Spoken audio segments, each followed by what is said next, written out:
Hi, this is Matt with the Fighting News, and I'm here with Dominique Trapp Francis, bantamweight professional fighter, fighting at 122, you said? Okay, and he's presently 6-0. You got 5 knockouts, and you're right here from the local Florida area. Tell us a little bit about your background growing up and your amateur career.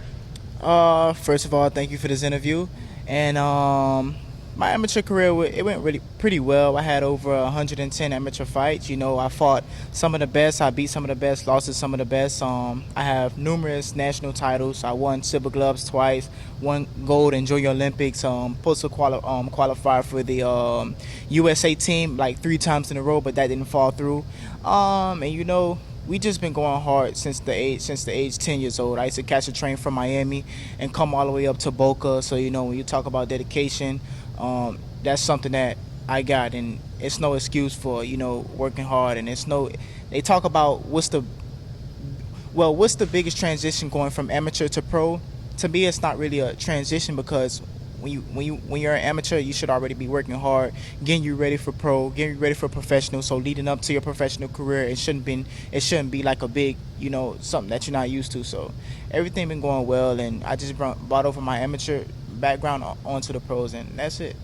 So when you were 10 years old and you were asking your mother if you can take the train from Miami to Boca Raton, how long was the train ride, first of all? The train ride was about an hour, and let's say if it's an accident or something like that, or because we used to have a lot of people who actually go in front of the train and commit suicide and stuff like that, I used to be on the train for maybe 2 hours, you know, 2 hours just sitting on the train. And that's crazy. And you're in elementary school at the time. Yeah.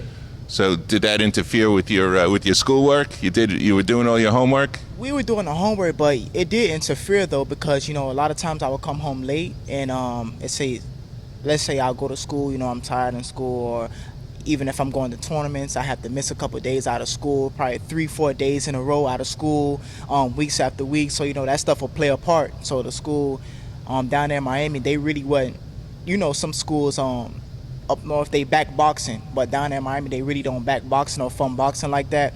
It's more of a football or soccer or basketball. So it's really like I was all on my own. So I had to switch up something, do something, or I'll get kicked out of school. So it did play a big role in my school.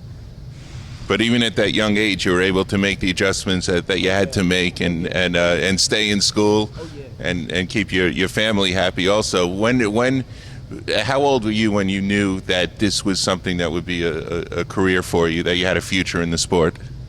You know, actually, okay, since I've been doing this since I was 10 years old, but when I got around like 13, 14, and the training got more intense, and you had to sacrifice summers, some sleepover with family, sleepover with friends, movies. You know, you couldn't do things that other kids were doing.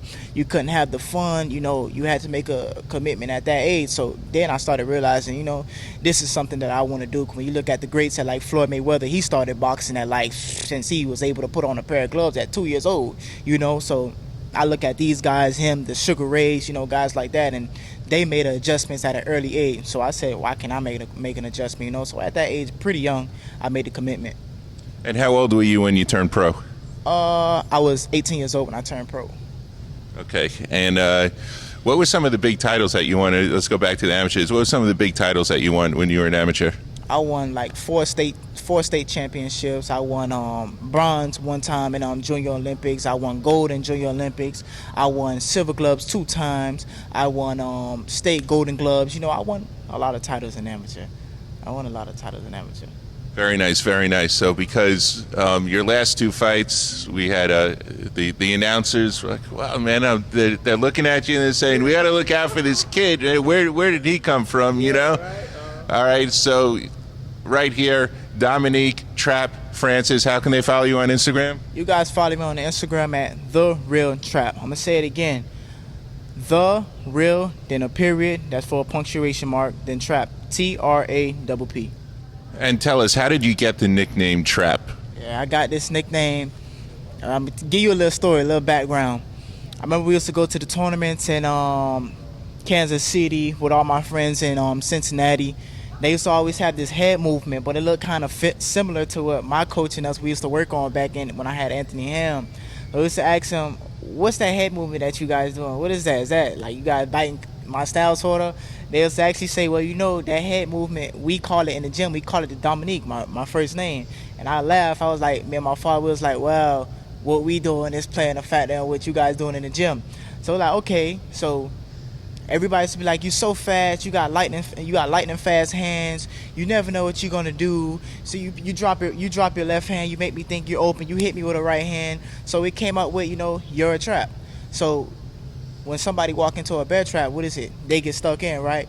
When you walk into the ring, you walked into my trap. That's basically it. So anything I do, I'm doing it for a reason. Everything I'm doing in the ring is a purpose. You don't step in the ring just throwing punches, just doing whatever. Everything is a calculated step, everything is a calculated move. So everything I'm doing is a trap inside the ring. Anything I hit you with was a trap and it was set up. Exactly. There you have it.